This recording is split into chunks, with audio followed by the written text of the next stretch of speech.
Baseball Hall of Fame podcast. I'm your host, attorney and baseball fan extraordinaire Russell Christian. On each episode of this podcast, I examine a different Major League Baseball player's career, and I make the case for whether I believe the player does or does not deserve enshrinement in the National Baseball Hall of Fame and Museum in Cooperstown, New York.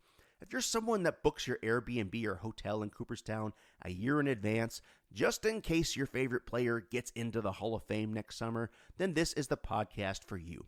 Friendly reminder, I've never played professional baseball. I'm just a fan. I'm also an attorney, and believe me when I say it's way more fun to work on a Baseball Hall of Fame podcast than it is to try to get your billable hour requirement met during the holiday season. Today's Superfan shout-out goes to Pete Turner, at Pete A. Turner. He's the host of the Break It Down Show. That's at Break It Down Show. A great podcast. Pete has had me on his podcast. He's been a friend of this podcast since the beginning. Look, if nobody listened to this podcast, I would shout it out to the void anyway. But it's always great to interact with fans. I really enjoy the Superfan shout-out, and I love interacting with fans on Twitter, X. And Pete's always been a fan and friend of this podcast from the beginning. I always enjoyed talking baseball with Pete. And he's one of the few people that I've met in real life. Pete was out here in Vegas a few months ago. We met up for breakfast, so it was great to see you, Pete. And I look forward to seeing you again in the future. We need to get to a game one of these days. I'm usually out in California for work a few times a year, so we'll make it work, man. It'd be great to catch a baseball game with you sometime. So if you're a fan of podcasts, check out Pete's podcast, The Break It Down Show. He has a lot of great interviews, not just about sports, but about military history and a lot of cool topics. So thank you, Pete. Pete's also good friends with Booney over there in Locked On A's, and through Pete, I got to meet Booney, and I've been on Booney's podcast, Locked On A's, a few times. So Pete's been a great dear friend to the podcast and a great guy to chat baseball with. So shout out to Pete Turner. Another shout out to this episode here, we're going to make the Hall of Fame case for Kenny Lofton. This episode comes by request of my longtime dear friend Louis Halad. Shout out to Louis Halad and his family, especially his dad, Big Lou Halad, the entire Halad family. They are longtime fans of Cleveland sports, from the Browns to the Cavaliers to the Indians and now the Guardians. So it's multiple generations of Cleveland sports fandom, from Bob Feller to Jose Ramirez and everything in between. I was talking to Louis about this podcast, and he said, you got to do an episode about Kenny Lofton, one of the stars of the 1990s Cleveland Indians. I think he belongs in the Hall of Fame. That was Louis' words. You'll hear my opinion at the end, but my friend Louis wanted me to do this episode. So Louis, this episode is dedicated to you and your family. Shout out to all of the Halads. Before we get started, I like to kind of have a little housekeeping session, so I'll keep it brief. There's a lot to get to with Kenny Lofton, but hey, I got to mention, because it's our first podcast since the season ended, what a World Series. 2025 World Series. This isn't a current events podcast, but wow. What an incredible World Series. Sat down and watched that. Great postseason, but that World Series just absolutely epic. That 18-inning game, that Game 7, game for the ages. I still think 1991 was the best World Series ever, but a lot of people, not just me, were saying that may have been the best World Series since 1991. I mean, it's a crapshoot, but it's up there. And 2016 was good, seeing the Cubs win, but wow, what a great World Series. If I got a World Series like that every year, I'd be happy. And it's great because we're all baseball fans. If you listen to this podcast, if you're chatting with me on Twitter, X, you're kind of a baseball nerd like me. But I heard a lot of people saying it that weren't necessarily baseball fans, that when baseball is good, it's better than any other sport. And it's something that baseball fans like myself and you guys out there have been saying for years, but when baseball is good, it's great. I had a good time. My wife and I were watching the World Series, and even, just some of those plays, the close play at home plate that almost won it for the Blue Jays, that almost near collision between Kike Hernandez and Andy Pages in the outfield, Yamamoto coming out of the pen, Sasaki becoming a great closer, of course, seeing Ohtani in his prime. I could go on and on and on. We could spend an hour just reminiscing about that World Series. What a World Series. I am just so looking forward to the 2026 season. Spring training can't get here soon enough. Anyway, I digress. Let's make the case here for Kenny Lofton.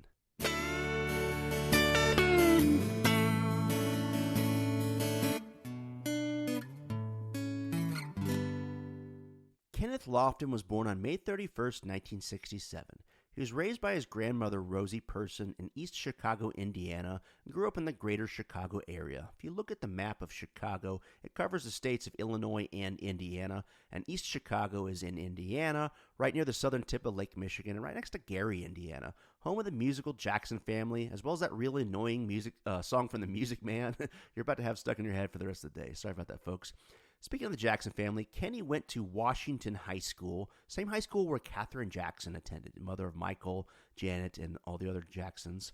And it's also the alma mater of former MLB pitcher Tim Stoddard. There's a really interesting factoid trivia question that links Tim Stoddard and Kenny Lofton. We'll get to that in a minute.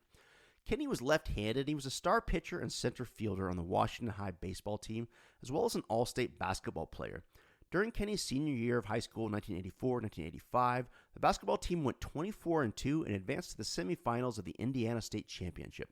Kenny's skills in the basketball court were good enough to get his name in newspapers all across Indiana, as well as a scholarship to the University of Arizona. Arizona also already had a star basketball player and eventual NBA star and coaching legend Steve Carr, who played guard for the Wildcats. During Kenny's sophomore year, however, Carr injured his knee and Kenny got the starting nod at guard. During Kenny's junior year, the Wildcats made the Final Four, which brings us back to that very unique trivia question regarding Kenny Lofton and Tim Stoddard. Earlier, I mentioned that Kenny attended the same high school as MLB pitcher Tim Stoddard. Stoddard also played college basketball at NC State. And Stoddard and Lofton are the only two people ever to have played in both a World Series and an NCAA basketball Final Four.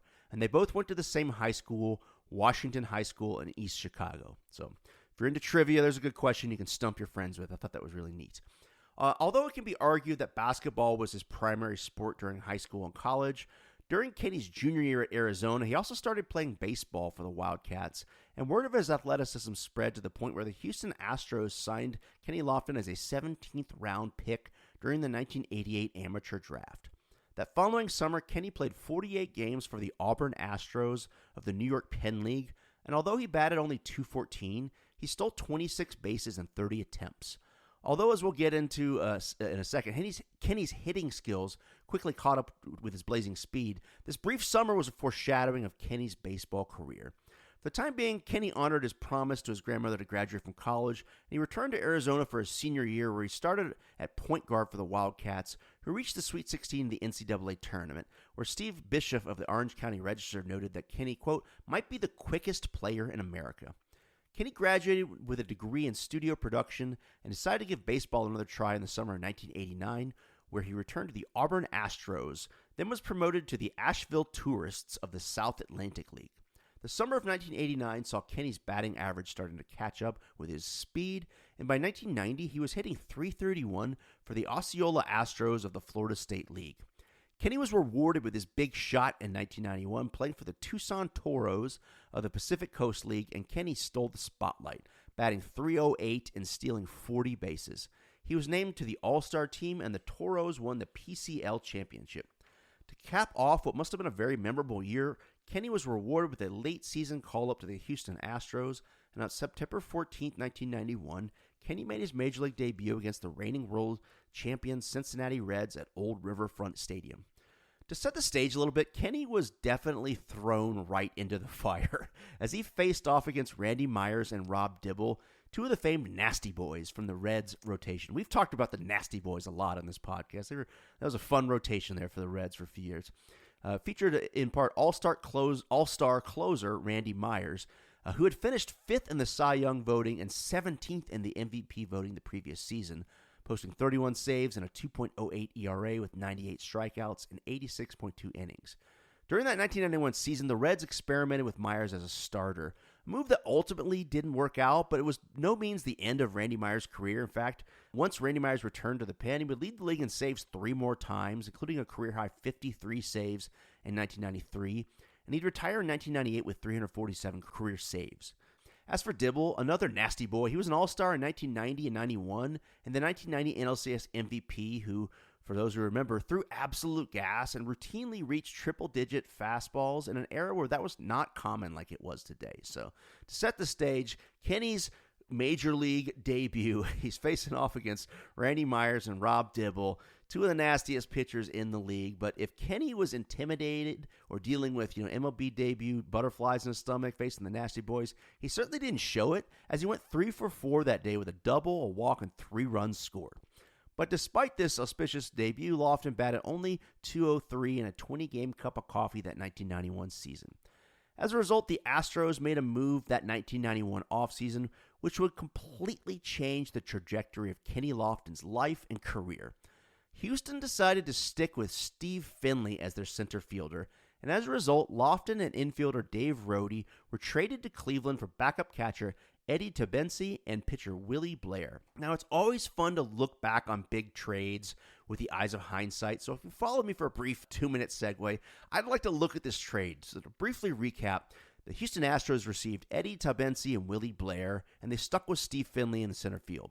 Cleveland received Dave Rohde and Kenny Lofton. Now, to be fair, in hindsight's 2020, I can't necessarily fault Houston for wanting to stick with Steve Finley at center field. When you're the general manager of a baseball team, I like to use a metaphor of like sort of a boat. Your job is to plug holes in the boat, make sure it doesn't sink. So if you've got a good player at a position, that hole is plugged, so to speak. So they had Steve Finley. He was a good center fielder. At that point, you're saying to yourself, well, that hole is plugged. You're looking at other positions where you have some needs. So, and it's also interesting, too, for those of you of a younger generation, the Astros, they weren't dominant then like they are now. Now it's like a given. People say the Astros are inevitable. They're always going to be playoffs. The Astros at this time, 1991, their last playoff appearance had been 1986. They picked up Finley from Baltimore, and Finley had a great season with the Astros in 91. He played in 159 games, made only 3 errors in center field, and he batted .285 with 34 stolen bases and 10 triples. So a bird in hand is better than 2 in the bush, and Finley was already a good defensive center fielder who had speed and he could hit for average. So to give respect where respect is due, Steve Finley is a very good player. He had a good career, and he would eventually retire a 5-time Gold Glove winner, 2-time All-Star, career 44.2 WAR, career 271 average, 304 home runs, 320 stolen bases, 2,548 hits. So even in hindsight, you can't fault the Astros for sticking with Finley instead of the prospect Lofton. For every hot prospect that pans out, like Kenny Lofton, there's more that don't pan out. So the only problem is that the Astros would eventually trade Finley to the Padres after the 95 season. As for the other players in that trade, Eddie Tabensi had a respectable career, 11 years primarily as a backup catcher, career 273 hitter, but only played for Houston 2.5 years. Willie Blair also had a respectable career, but interestingly only played for Houston in 1992 before being picked up by the Rockies during the expansion draft. 1686 career record with a 5.04 ERA and 759 strikeouts. His best season was 1997. He had 90 Ks and was a respectable third or fourth starter, but wouldn't necessarily call him a star player. Cleveland, on the other hand, picked up Lofton and Dave Rohde, who ended up playing only 5 games with Cleveland, had 0 hits and 7 at-bats, and his career was over. So had Lofton never panned out as a prospect, Houston clearly would have gotten the better end of the trade, having received 2 decent players in Eddie and Willie, and stuck with Finley, who had a good career. But this was, the pre-modern era Astros, and they let all 3 of those guys go, and they continued to toil in obscurity and would not make the playoffs again until 1997, and wouldn't win a playoff series until 2004. So to conclude this backstory, segue, and hindsight, this could have been a decent trade for Houston had they stuck with the players they got and stuck with Finley, but for whatever reason, they just kept churning talent, and clearly they missed the boat, not just on Finley and some of these other guys they got, but they're on their scouting analysis of Kenny Lofton. And kind of the point of this story, I want to say, had the Astros kept Kenny Lofton and put him in right, the 90s Astros outfield would have consisted of Steve Finley, Kenny Lofton, and a young Luis Gonzalez. That's pretty scary, considering they also had Hall of Famers bWAR and Biggio, and eventually they had Kincaid and Eddie, who go on to win the 1996 MVP. I believe that was with the Padres, though. So, can you imagine Finley, Lofton, Luis Gonzalez, bWAR, Biggio? They had something there. So my apologies to Houston Astros fans out there for this little segue. But if anything, that demonstrates that the Astros in the 90s just didn't know what they were doing. No offense. But they also missed the boat by trading Kenny Lofton. So I digress. And Houston's loss was Cleveland's gain. And it was in Cleveland where Kenny Lofton would have his best years. He would make his name. Where it's fair to say, to cut to the end a little bit, if he ever gets in the Hall of Fame, he's definitely going to go in with a Cleveland cap. Kenny made an immediate impact on the 1992 Cleveland Indians, playing in 148 games and leading all American League center fielders in assists and range factor per game. But his defense in center field wasn't without its flaws, and he led all MLB center fielders in errors with 8. The first of 5 times in his career he would lead the league in errors at center field. At the plate, the rookie hit .285 with 164 hits, 15 doubles, 8 triples, and scored 94 runs. But it was his 66 stolen bases, most in the American League that year, that really defined Kenny Lofton as a player, as did his 6.6 bWAR, the 7th highest among MLB position players his rookie year. Kenny Lofton established his presence in 1992 as a leadoff hitter who could hit, get on base, steal bases, score runs, and provide outstanding defensive skills at center field. The league, its fans, and its sports writers recognized Kenny's unique skill set, and he finished second that year in the American League Rookie of the Year voting to Milwaukee's Pat Listach.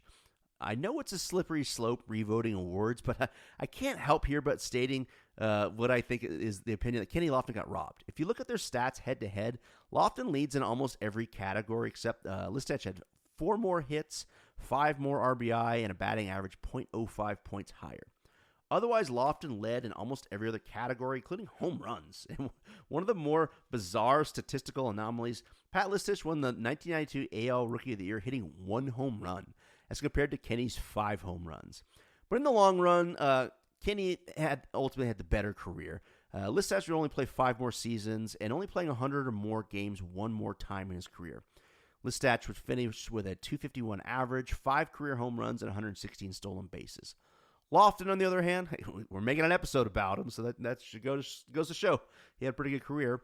He just got better in 1993, and he finished with perhaps the best season of his career. His 7.6 bWAR was a career high for Kenny and 4th best in the majors, behind Bonds, Griffey Jr., and John Olerud.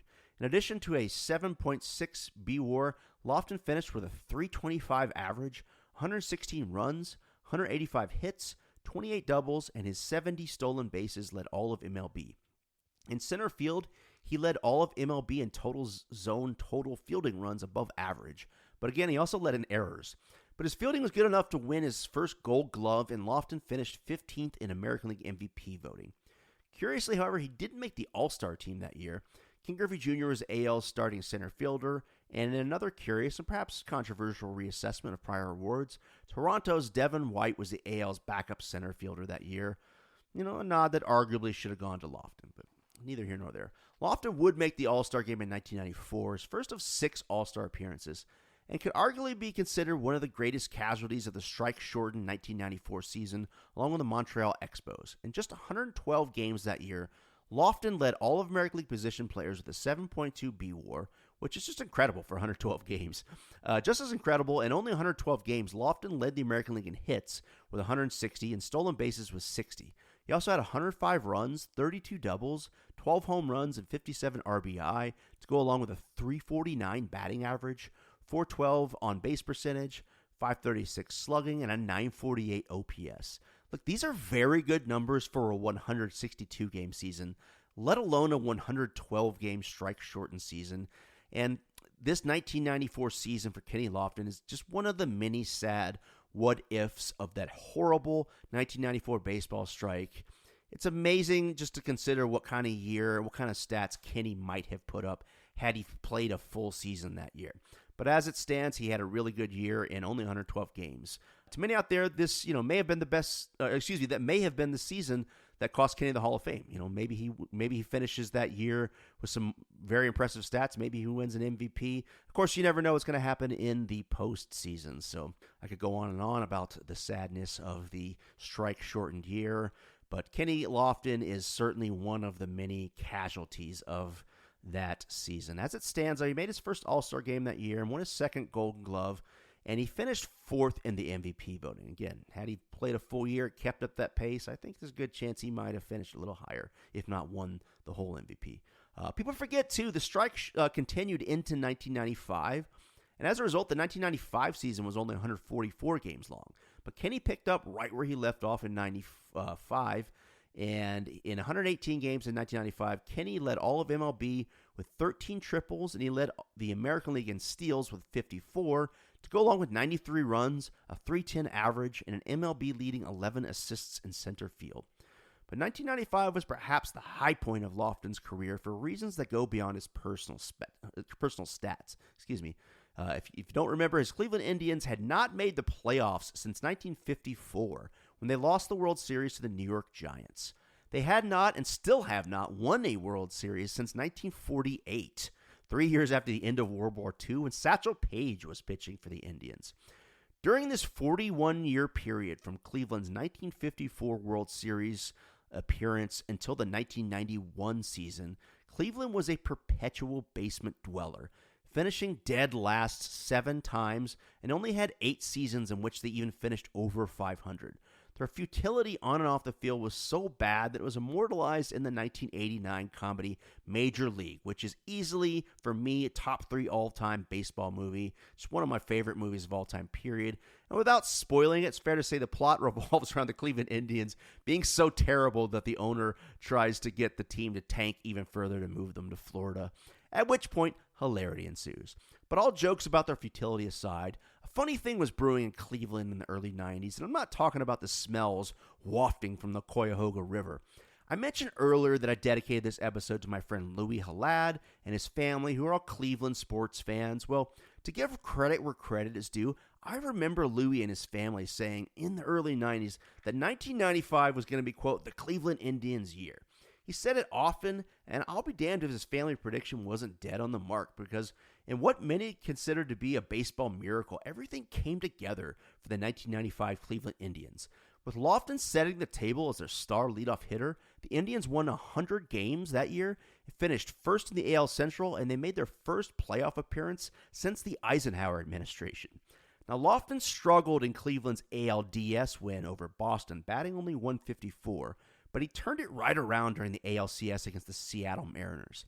In 6 games, Lofton batted .458 with 11 hits, 4 runs, 2 triples, 3 RBI, 4 walks, and 5 stolen bases. Just an all-time playoff performance by Kenny Lofton to help the Cleveland Indians win the 1995 American League pennant. Although the ALCS MVP ultimately went to Oral Hershiser, Lofton was a huge part of Cleveland's pennant success that series and that season, and he led the team in runs, hits, triples, stolen bases, batting average, on-base percentage, and OPS during that 1995 ALCS series. While it's easy and admittedly kind of fun for me to point out that, of course, Cleveland lost to my Atlanta Braves during the 1995 World Series, it's tough to ignore the contributions of Kenny Lofton to Cleveland those few seasons he'd been there and during the 1995 ALCS. Lofton was the offensive star in a Cleveland team that won its first AL pennant in 41 years. That is certainly worth remembering and may indeed be the biggest, it factor of Lofton's Hall of Fame case. And while he batted only .200 in that World Series against the Braves in 95, in all fairness, he was facing Smoltz, Glavine, and Maddox, who shut down not just Lofton, but also Albert Bell, Manny Ramirez, Jim Thome, Sandy Alomar, Carlos Baerga, Omar Vizquel, and Eddie Murray. I mean, that Cleveland Indians lineup was just absolutely stacked, and the Braves' big 3 pitchers just shut them down. So Lofton did manage to swipe 6 bags and score 6 runs that World Series, and despite his team's loss, he still led the team in runs and hits that World Series. So as we'll see, Lofton would go on to have much more success in the playoffs, so perhaps it's unfair to knock him in the Hall of Fame voting on account of Cleveland losing the 1995 World Series, but hey, to the winner goes the spoils. So while they did not, and they still have not, won another World Series in Cleveland since 1948, nonetheless, the 1990s Cleveland Indians flipped the script of the perennial losers, and thanks to their stacked lineup, went on a great run. They followed up the 1995 AL pennant with 4 more consecutive first-place finishes between 1995 and 1999. But in an interesting twist to Kenny's Hall of Fame legacy, Kenny Lofton was only on the Cleveland Indians 4 of those 5 seasons. A funny thing happened on the way to Jacobs Field. The year after winning the pennant, Lofton was back in Cleveland in 1996 and had another outstanding year. He led the American League in steals for the 5th consecutive year in the final season of his career, in which he would lead the league in stolen bags. He'd also set career highs in games played, plate appearances, at-bats, runs, hits, doubles, steals, and total bases. Indeed, in 1996, he led the American League in at-bats, and he paired his MLB-leading 75 steals with a .317 average, 132 runs, 210 hits, 35 doubles, 14 home runs, 67 RBI, and an .817 OPS and 295 total bases. So a monster season, one of Kenny's best, but surprisingly finished 11th in the MVP voting, although he was voted to the All-Star team and won another Golden Glove. Cleveland made the playoffs again, and although Kenny batted only .167 the 1996 ALDS, he did manage to swipe 5 bags and score 3 runs in 4 games en route to a heartbreaking 3-1 loss to the Baltimore Orioles. That gets us to the interesting thing. I mentioned Kenny played on the Cleveland Indians 4 of those 5 seasons. The 1996 offseason created some very interesting footnotes in the life and career of Kenny Lofton, and may have impacted his Hall of Fame case. Lofton's contract with the Indians was up in 1997, and having just had one of the best seasons of his career, he was still keen on making another World Series run. Now, the Indians, who were also trying to make a World Series run, decided to trade Lofton while they could get something in return. Now, this trade itself, as well as the entire 1996 offseason for the Cleveland Indians, could be the subject of an entire podcast episode. The short version is that the Cleveland Indians were having a lot of negotiation issues with their stars that offseason, all of which could be their own podcast subject. The short version here can be traced back to July 21st, 1996. The Indians decided to trade future Hall of Famer Eddie Murray to the Baltimore Orioles for pitcher Kent Mercker. Now, Mercker was a solid pitcher, threw a no-hitter in 1994 and was part of a combined no-hitter in 1991. He was a great Braves pitcher during those early 90s seasons. But these highlights aside, with all due respect, Mercker was a career journeyman and a 4th or 5th starter at best, while Eddie Murray was Eddie MFN Murray, Steady Eddie, who in 1996, he's at the end of his eventual Hall of Fame career, but still had gas in the tank. He finished 1996 with a .260 average, 22 home runs, and 79 RBI. Not only that, but Murray had, by all accounts, been an excellent veteran presence in the Cleveland clubhouse and a huge impact on Cleveland's success in 1995, both on and off the field. As a result, a lot of Cleveland players were very upset with the Murray trade, including Cleveland slugger Albert Bell, who in that 1996 offseason was hot off 5 straight MVP caliber seasons, including having just led the American League in RBI the past 2 years. For various reasons, which Bell himself recently discussed in detail on a Chris Rose podcast, Bell rejected the Indians' $40 million offer that offseason and decided to elect free agency, signing with the Chicago White Sox. According to many sources, once Bell left, Lofton also decided it may be time to leave and join a winner. And to be fair, as we'll discuss later, this move is one which may have impacted his Hall of Fame chances.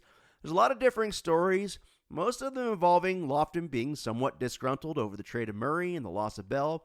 And as a result, Lofton and his agent rejected the Indians' offer that offseason. It's important to note here, and we'll get back to this, that Lofton very likely could have remained with the Indians that offseason and worked out a contract extension in the future. And I think a Kenny Lofton who played all or almost all of his career with the Cleveland franchise has a much different Hall of Fame case. But that's not what happened. And after Lofton rejected Cleveland's offer, Cleveland general manager John Hart called up his friend John Sherholtz of the Atlanta Braves, and the two of them cooked up one of the most high-profile trades of the 90s. The Indians sent Kenny Lofton and relief pitcher Alan Embry to the Atlanta Braves for David Justice and Marquise Grissom.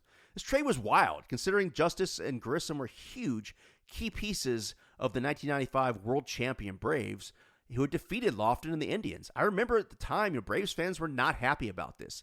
You got to remember, Dave Justice, I feel like his stars faded a little bit over time, and you got to remember, Justice was the 1990 National League Rookie of the Year, the ale to Dale Murphy. I discussed this in my Dale Murphy podcast.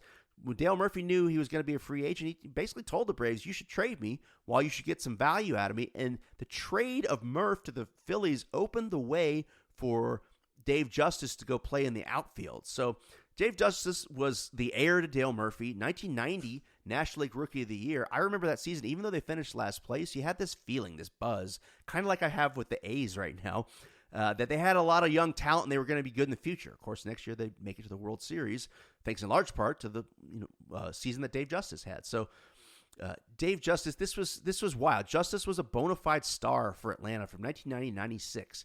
He had MVP votes in 3 seasons, including a third-place finish in 1993, to go along with a Silver Slugger and 2 All-Star appearances. Of course, his solo home run in Game 6 of the 1995 World Series against Lofton's Cleveland Indians was the only run scored in the Braves' 1-0 victory to seal the World Series victory that year in 1995. As for Marquise Grissom, the speedy center fielder was a star in Montreal, leading the National League in stolen bases 2 consecutive years. But he was born and raised in Atlanta, and 2 years playing for the Braves, had won 2 Gold Gloves in center field, and finished 13th in the 1996 National League MVP vote. So these were 2 huge bona fide stars on the Atlanta Braves, world champions, that the Braves traded for Kenny Lofton. I just remember being perplexed at the time that Braves traded these stars for the star of our rival teams, and I imagine Cleveland fans must have felt the same way. It was a strange, it's just a strange trade. Anyway, Lofton would only play for the Braves that 1 year, 1997, and he started the year off on fire. By mid-April, he was hitting .453, and during one point in April, Lofton had 29 hits, the second most all-time for hits across 10 games. He would finish the season with a .333 batting average and 27 stolen bases in 122 games, earning an All-Star nod and some MVP votes. But his one postseason with the Braves was lackluster, with Kenny batting under .200 in the NLDS and NLCS and stealing only 1 base in both series. After this disappointing 1997 offseason, Lofton, a free agent, decided to return to Cleveland. He played with the Tribe again for 4 straight years from 1998 through 2001.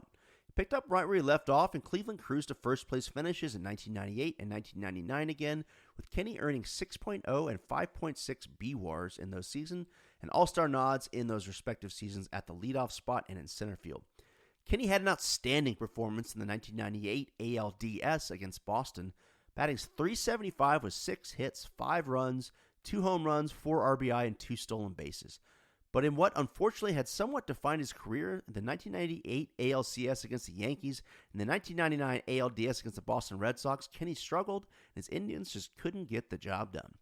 The 1999 season was Kenny's last All-Star appearance, and while Kenny was still good, it's fair to say that from 2000 forward, Lofton was entering the later declining portion of his career. It wasn't without its highlights, however, including a September 3rd, 2000 win over the Baltimore Orioles, wherein Lofton tied an MLB record for scoring in his 18th consecutive game. Following the 2001 season, Lofton was a free agent again and really entered into the second phase of his career, a phase in which Lofton, while not quite being the best player he was in his prime, still was a good contact hitter with speed who could provide solid defense in center field, and as such, he was seen by a lot of teams as very valuable if they're trying to make a playoff run, and got traded a lot as a result. Including a stint with the Giants in 2002, Kenny would go on to play for 8 different teams over a 6-year period before finally getting traded from the Texas Rangers back to the Cleveland Indians on July 27, 2007. Lofton would finish his career with Cleveland that 2007 season, and in his final postseason, Lofton let it all out on the field, emptied the tank. I got to give him credit for this. In Game 1 of the 2007 ALDS against the Yankees, Lofton went 3 for 4 with 4 RBIs and a stolen base. And in Game 2, he went 2 for 3 with 2 walks and scored the winning run in the 11th inning.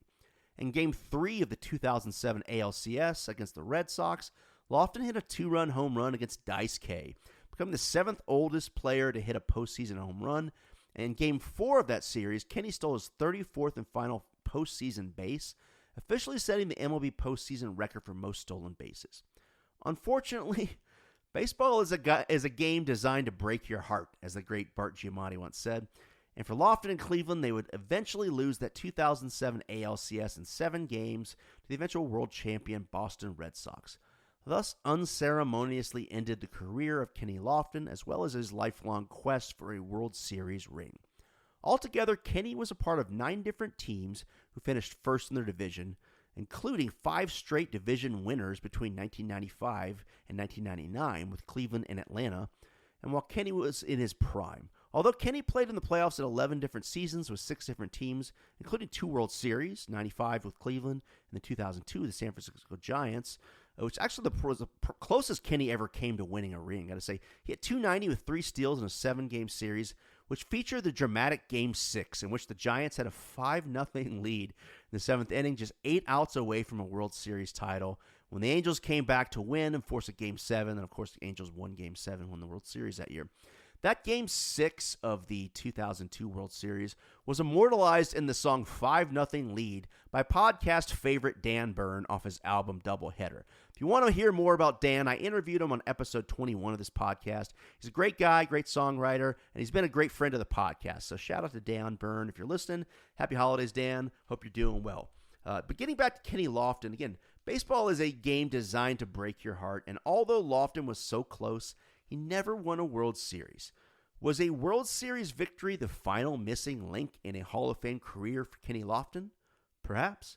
But to be fair, there are many other players who've never won a World Series and are in the Hall of Fame based on their stats and hardware. So with that, let's take a deep dive into Kenny's career stats. Kenny Lofton finished his career with 1,528 runs, 2,428 hits, 383 doubles, 116 triples, 130 home runs, 781 RBI, 622 stolen bases, 945 walks, 3,433 total bases, and a career batting average of .299, on base percentage of .372, and slugging percentage of .423 for a .794 OPS, and a career bWAR, that's baseball reference WAR, or wins above replacement, of 68.4. Right off the bat, the career numbers in terms of the counting stats that stand out for me are the 1,528 runs, 116 triples, and the 622 stolen bases. Just so you know, in terms of ranking, the 1,528 runs, that's 64th best all time. The 622 stolen bases is 15th best all time. And the 116 triples is 108th best all time. His hits also, 2,428 hits, 121st best all time. So really the stat that really stands out as the highest in terms of the all-time greats is the stolen bases. But what I thought was interesting, if you look at those numbers, again, the runs, triples, and stolen bases stand out for me. Just taking the runs and stolen bases into account, only 12 players in Major League Baseball history have 1,500 or more runs and 600 or more stolen bases. I'll read these names off.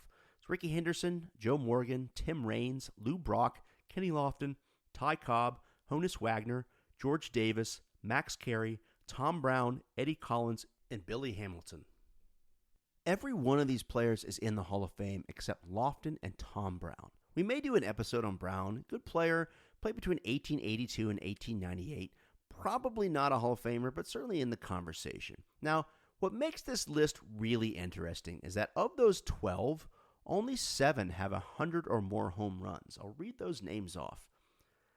Ricky Henderson, Joe Morgan, Tim Raines, Lou Brock, Kenny Lofton, Ty Cobb, Honus Wagner. Pretty good company if you ask me, with Lofton being the only non-Hall of Famer of the 7.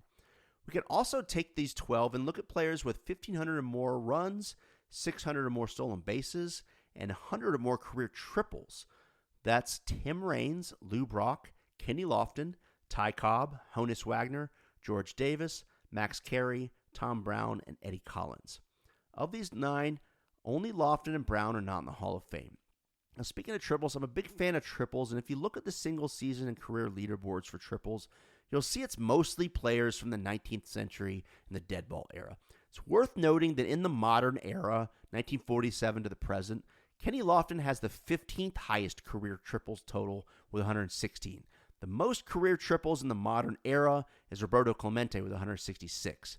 The second most is Willie Wilson with 147. Willie was a great player. I'll probably do an episode on him someday. Had a really good career. To make things really interesting, let's look at players with 1,500 or more runs, 600 or more steals, and a career batting average of .299 or better. There's only 5 players. Kenny Lofton, Ty Cobb, Honus Wagner, Eddie Collins, Billy Hamilton. Of these 5, Kenny has the most career home runs with 130. I thought that was fascinating. Now, for those of you thinking, hey, it's 2025, batting average is your granddaddy's metric, WAR is the future. Well, let's look at players with 1,500 or more runs, 600 or more steals, and a career WAR of 65 or higher. They're just 8 players, and they're all Hall of Famers except Lofton. The 8 are Ricky Henderson, Joe Morgan, Tim Raines, Kenny Lofton, Ty Cobb, Honus Wagner, George Davis, Eddie Collins. One name that keeps popping up on these lists is George Davis. He's not as well known as the others on the list for the simple reason he played between 1890 and 1909, but he's a good comp for Kenny. I'll post this on my Twitter X account. If you look at their careers, George Davis had a higher WAR, 84.5 compared to Kenny's 68.4. But Kenny had more home runs, more stolen bases, a higher batting average, higher on-base percentage, higher slugging percentage, a higher OPS. So Kenny fares very favorably with this guy, George Davis. I don't think he compares, to be fair, to Ty Cobb and Honus Wagner or Ricky Henderson, but this George Davis guy, he's a good comparison player for Kenny Lofton. I'll post this comparison on my Twitter X. You can take a look at it. Now, I get these lists with a caveat. As you know, these lists can oftentimes be sort of culled and calculated in a way to place almost any player on list of all-time greats. And so I'll give my usual disclaimer that I'm not trying to get into random combinations of obscure stats, but I'm looking at some pretty basic and significant, straightforward counting stats here. Runs, stolen bases, triples, home runs, batting average, and of course WAR, the most well-known advanced stats. So I think, if you listen to those lists, I made a couple different lists, and Kenny stacks up on several lists of all-time greats with those various combinations of statistics. So I think that places Kenny very favorably amongst some of the all-time greats in terms of the Hall of Fame discussion. Now, for those of you who like to break down league leaders when looking at a player's stats, let's look at Kenny's career. Kenny led the league in stolen bases 5 times, and of those, 3 times he led all of MLB in stolen bases.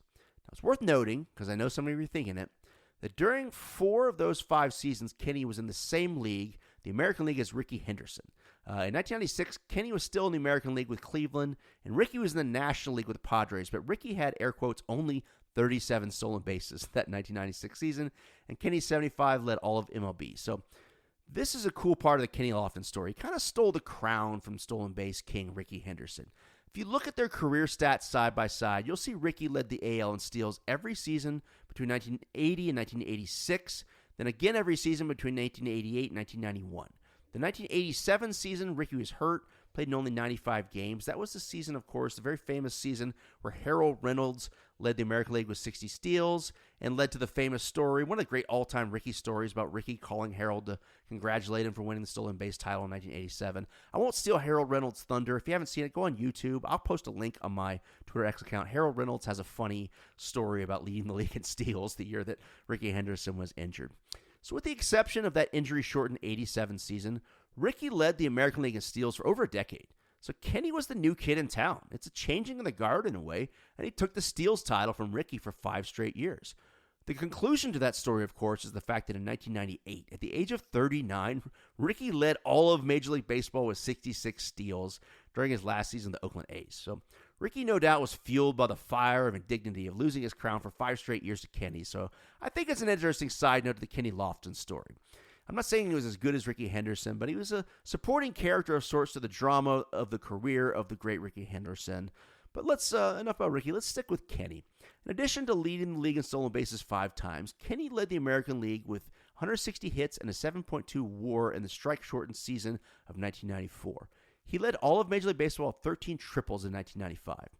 Apart from that, he only led the league in a few other categories. In 1986, he led the American League with 662 at-bats.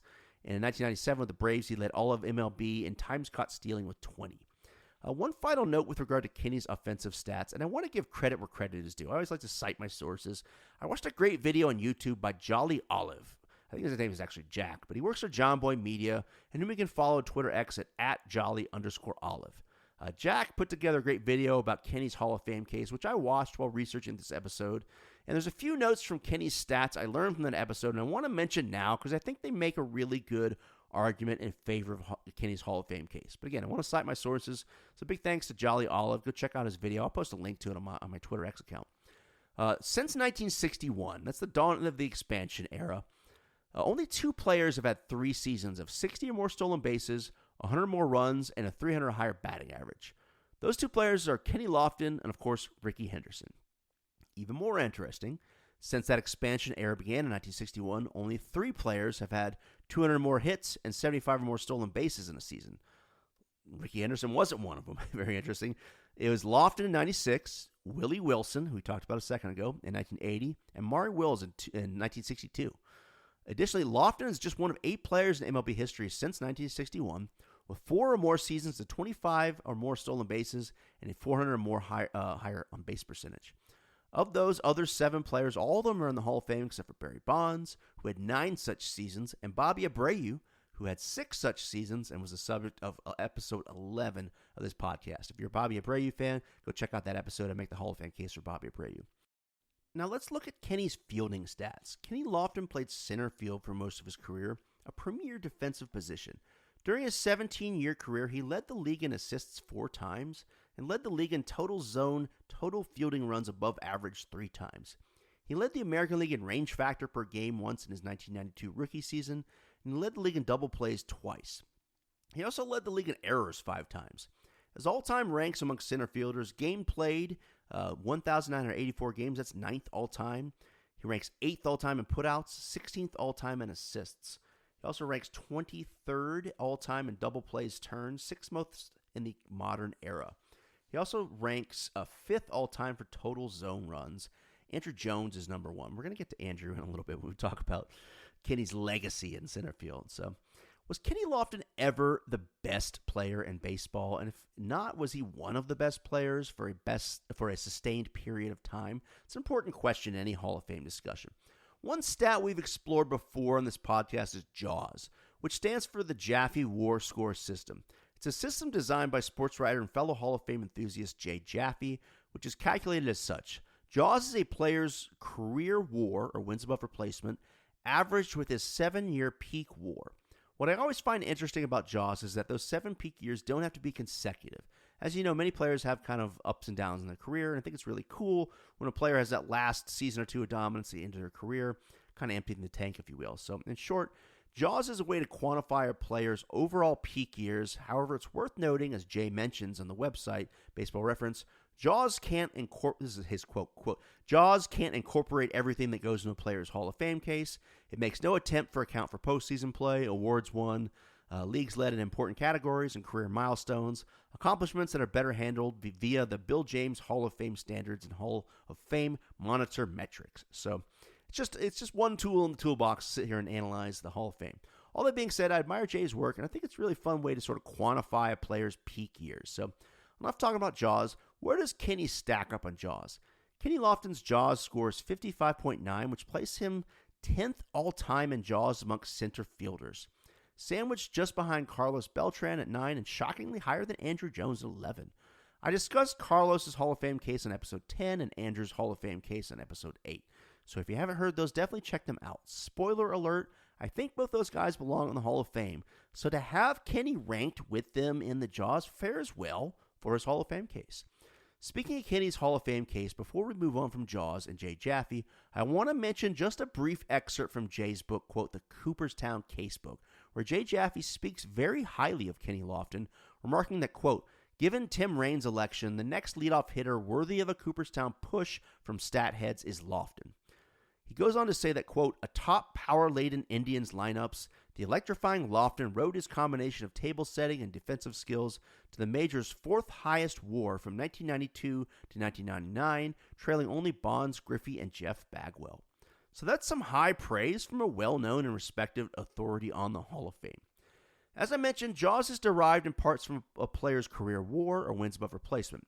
In Kenny's case, his career WAR is 68.4, good enough for a tie for 81st place all-time for position players alongside Hall of Famers Carlton Fisk and Edgar Martinez. 81st all-time might not sound that impressive, but maybe this might change your mind. Of the 80 other position players with a higher career WAR, the only ones not in the Hall of Fame are Barry Bonds, Alex Rodriguez, Albert Pujols, Mike Trout, Pete Rose, Mookie Betts, Bill Dolan, Lou Whitaker, Rafael Palmeiro, Bobby Grich, Manny Ramirez, Carlos Beltran, and Robinson Cano. So going through that list, of course, Barry Bonds is the all-time career WAR leader. Of course, he has a PED albatross around the neck of his Hall of Fame case, as does A-Rod, Palmeiro, Manny, and Robinson Cano. So Rose has been ineligible for years. It looks like that has changed. He might get in soon. Trout, Betts are still playing, although they'll probably end up in Cooperstown someday. So the only eligible players not associated with PEDs with higher career WARs than Kenny Lofton that aren't in the Hall of Fame are Dolan, Whitaker, Grich, and Beltran. It's pretty impressive company, especially considering in my episodes on Lofton and Beltran, I said that they would both get my votes for the Hall of Fame, and Bill Dolan has been an episode in the works for a while. I'm stalling on it, but I owe you guys a Bill Dolan episode. So that leaves just Gritch, who's kind of got a loyal Hall of Fame fan base, but in my opinion doesn't make the cut. So while Kenny's career WAR places him very favorably in baseball history, doesn't necessarily place him among the elites. You've often heard me say this on this podcast. In my opinion, a career WAR of 75 or higher is kind of my own personal cutoff for what I consider to be definitely Hall of Fame worthy, off-field issues aside, PED issues aside. So Kenny kind of falls a bit short of that 75 WAR. Again, that's just sort of an arbitrary number that I set, but almost there, but it's still very good. There's, of course, one caveat in the entire WAR conversation. That is, as a stat, it can be a bit wonky and it's susceptible to some convincing critique. Nevertheless, it's a metric many voters use, and Kenny's career bWAR, although it's not an automatic vote for him to get in the Hall of Fame, ranks him very favorably among the all-time greats and is higher than many of those greats, including many Hall of Famers. And for those of you out there who don't particularly care for WAR, then none of this argument is going to be compelling for you at all. And for those of you unfamiliar with WAR, I will say diplomatically that it can be somewhat of a controversial statistic in the baseball nerd community. Perfect example is Bobby Gritch, who I just mentioned, a career 266 hitter with 1,833 hits, 224 home runs, and 864 career RBI. He ranks 63rd all-time in WAR, just 0.2 points behind Derek Jeter. So it's a bit of a head-scratcher. WAR can be a little funny. But with regard to Kenny's stats, I think they are very good. Definitely good enough to place him in the Hall of Fame conversation. The highlight, of course, are the 622 stolen bases, 15th all-time, and his combination of the career runs, career stolen bases, the triples, the home runs. I read off those lists of combinations earlier. It puts him amongst some of the all-time greats. I will say, though, as much as I love stolen bases, and I've gone on record many times, including on Pete Turner's podcast, the Superfan shout-out for this podcast, saying that the 80s with Ricky, Raines, Vince Coleman is just one of my favorite eras because I love base stealing. It's one of the things I hate about Moneyball is I got rid of base stealing. Base stealing is fun. I love watching base stealing. I don't care if it's statistically disadvantageous for getting runs. I don't care. Stealing bases is fun. I like watching guys steal bases. It was one of the reasons I like Kenny Lofton. But I will say, ranking 15th all-time on the stolen base list alone doesn't get him in the Hall of Fame.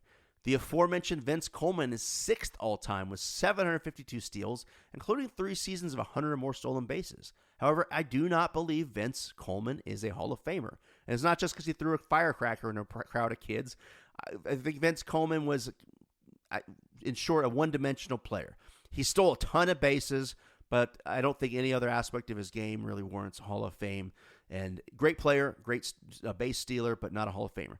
I also don't believe that Arlie Latham, Tom Brown, and Bert Campaneris, who all rank higher than Kenny Lofton career steals, belong in the Hall of Fame. Nor, I hate to say this as a Braves fan, nor do I think Atlanta Braves favorite Otis Nixon, who has just 2 career steals less than Kenny, belongs in the Hall of Fame.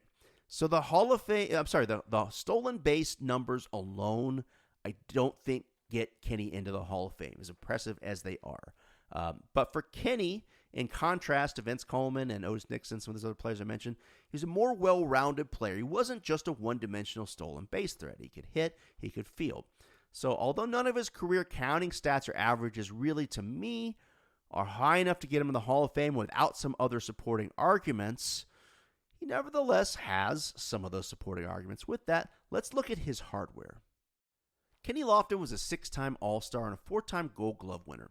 In 1992, he finished second in the American League Rookie of the Year voting to Milwaukee's Pat Listich, and I know it's a slippery slope to revote awards, but if that vote were held today, I think Lofton wins the 1992 American League Rookie of the Year award. I posted this on my Twitter X. I'll post it again. Kenny Lofton had a higher bWAR, had more home runs, more stolen bases, and a higher on-base percentage, slugging, OPS, and OPS plus than Pat Listich. Problem was that the Indians weren't very good that year, and the Brewers were competitive. Listich filled in for an injury and ended up, I believe, setting a team record or one of the higher seasons in Milwaukee Brewers history for stolen bases. So kind of came out of nowhere, hit 290 with 54 stolen bases that year. Very surprising. So, I'll do credit to Pat Listich. I think if that vote were held today, I think Lofton wins it, but, it is what it is. Lofton received MVP votes in 4 seasons, with his highest finish coming in 1994, a season I mentioned earlier. He almost could have won it if he kept it up and the season went to 162 games. I think he might have won it, but as it stood, he led the AL in WAR, hits, and stolen bases, and his .349 batting average was the fourth best in the American League, behind AL batting champ Paul O'Neill. Kenny's 105 runs that year were one less than MVP winner Frank Thomas. Again, it's a slippery slope to revote awards, but I think I would put Lofton on a short list of players to whom the strike-shortened 1994 season did the most damage to their career. It's impossible to predict how the season could have played out. Lofton, certainly could have run away with the Steals title, but, who knows what could have happened. But as it is, had a very good season 94, but did not win the MVP in a strike-shortened season. I know, I like to also look at postseason accolades and stats when reviewing hardware, and Kenny's performances in the postseason were mixed. Kenny played in 20 postseason series in 11 different seasons. In 438 plate appearances over 95 games, Kenny batted .247 with 65 runs, 97 hits, 12 doubles, 4 triples, 7 home runs, 34 RBI, and 34 steals. I thought it was interesting, despite the .247 average, that he had 97 hits in 95 postseason games. He's basically good for a hit a game, which is, way better than a lot of other players can say. His best series undoubtedly was the 1995 ALCS. We talked about this earlier. In 6 games, he had 11 hits and 24 at-bats for a .458 batting average to go along with 4 runs, 3 RBI, 5 stolen bases, and 4 walks. Did not win the ALCS MVP. Little trivia for you. That distinction went to Oral Hershiser. Everyone remembers Oral Hershiser from the 88 Dodgers. People kind of forget he had a great season in Cleveland in 1995. Now, I'd be remiss if I didn't point out that Kenny, again, didn't fare well in that 1995 World Series against Atlanta on the murderer's row of pitchers that included Hall of Famers Maddox, Glavine, and Smoltz.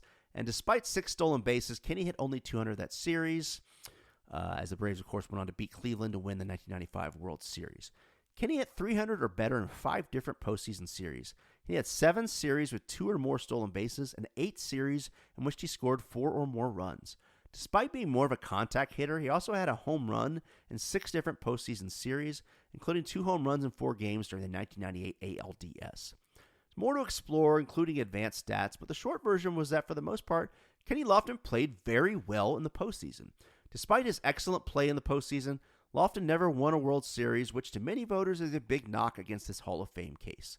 I know it's a team sport, but heroes get remembered, and there's no better way to be a hero in baseball than to play a meaningful part of a World Series winning team. But of course, there are many players in the Hall of Fame who never won a World Series, so should Kenny be one of them? That's a drum roll. Let me conclude. First of all, let me just say, this has been a really fun and interesting episode. I've had some close calls in the past, but I gotta say the Kenny Lofton Hall of Fame case may be the closest call of any of the episodes I've done. Louis Tiant was pretty close. This one is very close too. It's so close it could go either way. On the one hand, you could summarize his whole Hall of Fame case with the phrase, close but no cigar. Just like his playoff hopes, Kenny came so close, he never won a World Series. His career stats are good, but none of them automatically stand out as a guy who you just have to induct in the Hall of Fame. He had under 2,500 hits, and he had over 1,500 runs, but there's a lot of guys who had more that aren't in the Hall of Fame. Perfect example is Johnny Damon. 2,769 career hits, 1,668 runs, both significantly more than Lofton, and Damon's not in the Hall of Fame, and probably won't be. There are multiple players with more career stolen bases than Lofton, many of whom aren't in the Hall of Fame and won't be in the Hall of Fame. So none of his career stats stand out as a player that has to get into Cooperstown. Even his career postseason stolen bases record is something I need to address. I don't know if I mentioned this before. He has the career record for most stolen bases in the postseason. No doubt, he's a very good postseason player. But I hesitate, it's a slippery slope, to use, quote, postseason stats as a basis for entering Cooperstown. It's a slippery slope because even the word postseason was almost never used until the current expanded format, which began in the mid-90s. So just by virtue of the fact that players now are playing more postseason games, quote-unquote postseason stat numbers, if you look at career, quote, postseason leaders, they're almost all players from the mid-90s to the present just because they're playing more games. So postseason leaders of any stats, a bit of a slippery slope in terms of shoehorning a player into the Hall of Fame. Likewise, if you look at the hardware, again, kind of a close but no cigar theme, Kenny gets MVP votes in 4 seasons and a second-place Rookie of the Year finish. He's got 6 All-Star nods and 4 Gold Gloves, but none of those stand out as numbers that automatically should get a player in the Hall of Fame. And there's just players out there with more All-Star appearances, more Gold Gloves, more Silver Sluggers, more MVP votes, that are not in the Hall of Fame. There's a lot of players out there that have not just MVP and Cy Young awards, but there are players with multiple MVP awards and multiple Cy Young awards and are not in the Hall of Fame, and some of them probably never will be. So again, on the hardware, while he had some impressive showings in the hardware department, getting some votes, it's close but no cigar. That brings us to the final factor in my Hall of Fame discussion, the fame factor. If you were making the elevator pitch for Kenny Lofton's Hall of Fame case, you could start off by saying that he was the table setter, the leadoff man on those strong 90s Cleveland teams. Except that he demanded a trade one year and spent the 1997 season on a rival team, the Atlanta Braves. And part of the analogy, it's like, oh, Dad was always around for Christmas. Except for that one year, he decided to go, to another house and spend Christmas, whatever. But he came back the next year. I know it's it's a weird analogy. I mean, it's a business. I get it. It's a business. I totally get it. But to say that he's the face of the franchise for this Cleveland run, it's like, well, he left one year, and he was a little disillusioned and said, I'm going to go play for a winner or something, that if I had to put words in his mouth. And he spent the year on a rival team, the Atlanta Braves. So it's not entirely 100% accurate to say he was the table setter, the face of the franchise, or whatever you want to say, because he left for a year in the middle of the Indians' power run of the 90s. So again, it's close but no cigar in terms of Lofton as kind of the face of a power franchise, which is how a lot of players get into the Hall of Fame. Perfect example is Nellie Fox. If you look at his Hall of Fame plaque, it says he was, quote, the catalyst for the go-go White Sox of the 50s. I mean, that whole statement would be weird if Nellie left one season to go play for the Yankees in the middle of the decade and came back. There's nothing wrong with that. I'm not knocking Nellie. Well, Nellie Fox didn't leave. Hypothetically, if he had, I'm not knocking him. I'm not knocking Kenny Lofton for leaving. I get it. Eddie Murray left, and he saw the team was doing and thought maybe this team was going downhill. It's a business. I get it. You're trying to get more money. You're trying to win a ring. I totally get that. There's nothing wrong with this. Players leave for whatever reasons. It's a business. But it's difficult to call Lofton the cornerstone of a decade-long run for Cleveland when he left in the middle of the run. So that just gets us down to what I would consider to be his final elevator pitch, and that's this. Kenny was a very good leadoff hitter and defensive center fielder during his prime years. That's 1992 through 1999. To me, the elevator pitch for Kenny Lofton for the Hall of Fame is that he was one of the best leadoff hitters and one of the best center fielders in baseball for almost a decade. Was he the best defensive center fielder? It's up for debate. I would say no. While their peak years don't exactly overlap, I would say Andrew Jones was the best defensive center fielder of the era. That's generally the 90s and 2000s, generally speaking. Again, it doesn't quite overlap perfectly. Others might say it's Ken Griffey Jr. Part of that's because he was a popular player and he could hit home runs and stuff. So without delving too deep into the stats, certainly a big rabbit hole, but suffice to say Kenny was one of the best defensive center fielders of his era. But I don't think he's generally considered the best. Now, the Jaws score might disagree with me, but I still think Andrew Jones was the best center fielder of his generation, possibly any generation. So that leaves Kenny's status as a leadoff hitter. Again, he was one of the best defensive center fielders of his era. I don't think the best defensive center fielder. So he was certainly one of the best leadoff hitters of his era. Was he the best leadoff hitter of his era? Well, let's find out. It's fair to say by statistics and acclaim, Rickey Henderson, of course, is the greatest leadoff hitter of all time. And in that respect, Rickey made it difficult for all leadoff hitters to follow him because Rickey's career stats are just so insanely high and ridiculously high. He's got career records and all kinds of stuff that it's an incredibly high bar. I feel bad if you're trying to get in the Hall of Fame on career leadoff hitter stats because you got to compete with Rickey Henderson. But during Rickey's peak years, he was certainly the best leadoff hitter in baseball. But interestingly, as we say, as Rickey's career was starting to sort of wane a little bit, Kenny's was just picking up. So their careers don't quite overlap.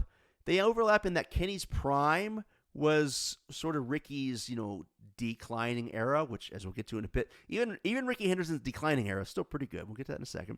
So that begs the question, was Kenny Lofton the best leadoff hitter of his era? And for his era, I'll use his peak years in 92 through 99.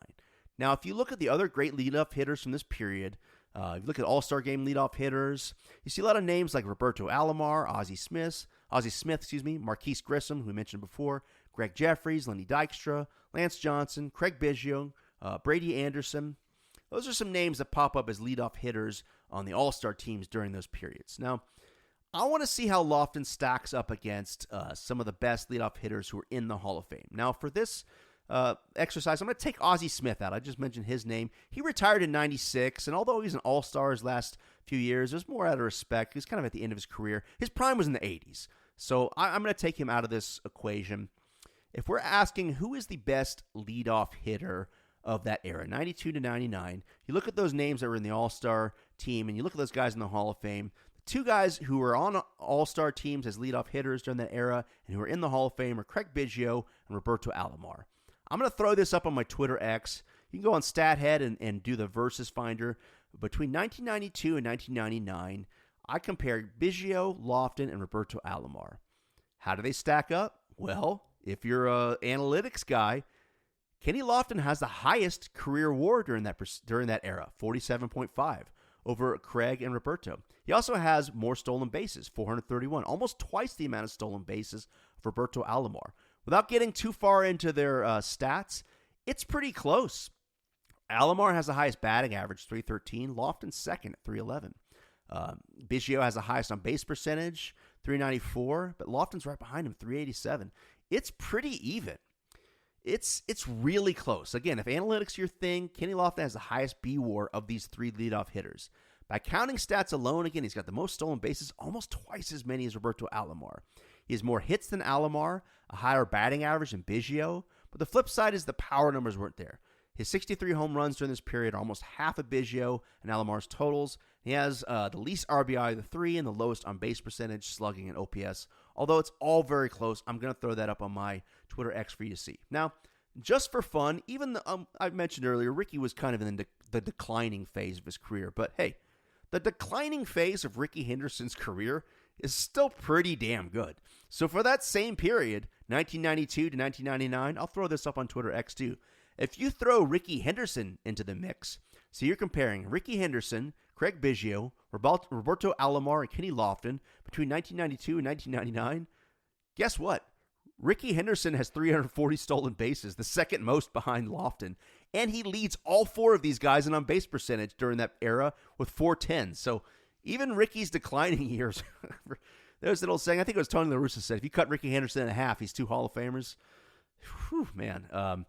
But look, here's what I'm going to say.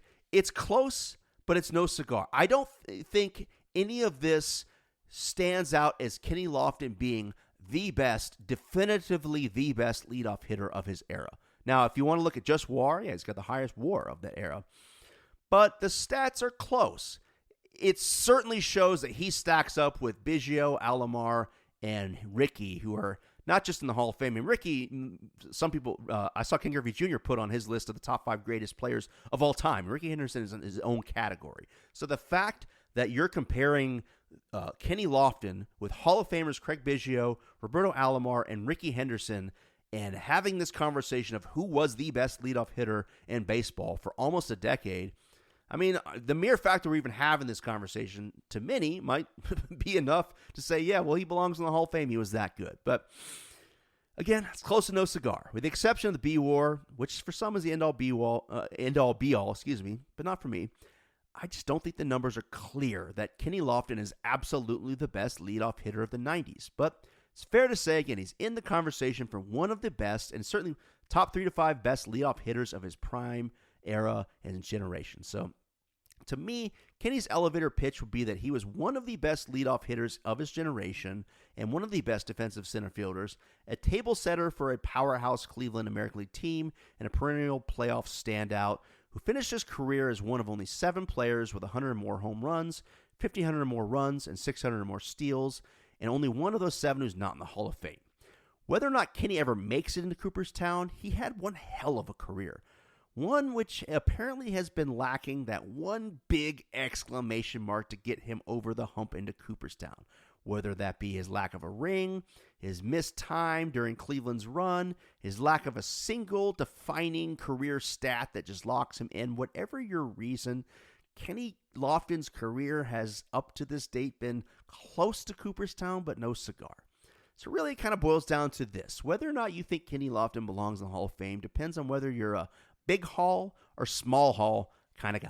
I tend to be a mix of the two. I like to see the elite, the best of the best, as they say in Top Gun, the top 1% and 1% of players, I like to see them get in the Hall of Fame. But I also think the definition of who belongs in that category should be a little more open. It's not just a question of checking boxes, of hitting certain career stats.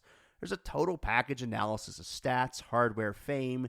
And for me, as much fun as I had researching this episode, as great as Kenny Lofton was, for me, he's close but no cigar. I don't know if I would vote for Kenny Lofton into the Hall of Fame. I know I'm going to upset some people by saying this. It would have to depend on who's in the ballot. Again, there's not one single defining thing that stands out for him. He was one of the best leadoff hitters. He was one of the best defensive center fielders. He was a very good playoff player. He was never the best leadoff. He was never the best defensive center fielder. He was never the best playoff player. He never won a ring. I know this might upset some people. I could be wrong. I've had episodes where I said I wouldn't vote for someone, and that person eventually got inducted. I said in my Billy Wagner episode that I didn't think he was a Hall of Famer, and he got in the Hall of Fame. So I'm wrong. I'm not always right. And let's say this: if Kenny Lofton gets in the Hall of Fame, I won't be upset. I think it would be a great honor for someone who spent 17 years playing Major League Baseball, the highest level. And, I think Kenny ranks up there with some of the all-time greats to ever play the game. He was a perennial MVP caliber player who also played well in the postseason. For me, I think he's close but no cigar. But if you think he deserves to be in Cooperstown, I respect that. I have to say, he's one of the closest, if not the closest, Hall of Fame case I've ever examined. So, that being said, thank you for listening. This is one of the longer episodes, but I had a lot of fun. And I really hope you enjoyed being on this ride with me as we discussed the Hall of Fame case and the career and life of Kenny Lofton. Great player. Whatever, you can say I'm wrong. Absolutely great player. So exciting watching him. I love stolen bases. He was one of my favorite players to watch during that era. I mean, I'm not just saying that. Really exciting player. To me, though, it's kind of close but no cigar. So anyway, sorry. Thanks so much for listening. Stay tuned for my next episode. You don't want to miss this. I'm going to be breaking down the 2026 National Baseball Hall of Fame Contemporary Baseball Era Player Ballot. The results come out December 7th, and spoiler alert, Dale Murphy is on that ballot, so you definitely do not want to miss this episode. It may be the most important episode of my entire podcast. Frankly, I'm not gonna exaggerate. It's the most important podcast that you'll ever listen to. It's the most important moment of your life. December 7th, 2025 might be the most important day of everyone's respective life, because I think that's the day that we're all going to find out as baseball fans Dale Murphy gets in the Hall of Fame. It might be one of the most important dates in human history. I'm not exaggerating. So stay tuned. You definitely don't want to miss this next episode. I'm going to break down the ballot. Everyone's on there and what I think about is going to happen about that vote. And you definitely don't want to miss that, especially if you're a Braves fan, a Dale Murphy fan, because this is the year of Dale Murphy. Hashtag year of Dale Murphy. So again, thank you so much for listening. Until then, remember, when life gets you down, stop what you're doing and watch a baseball game.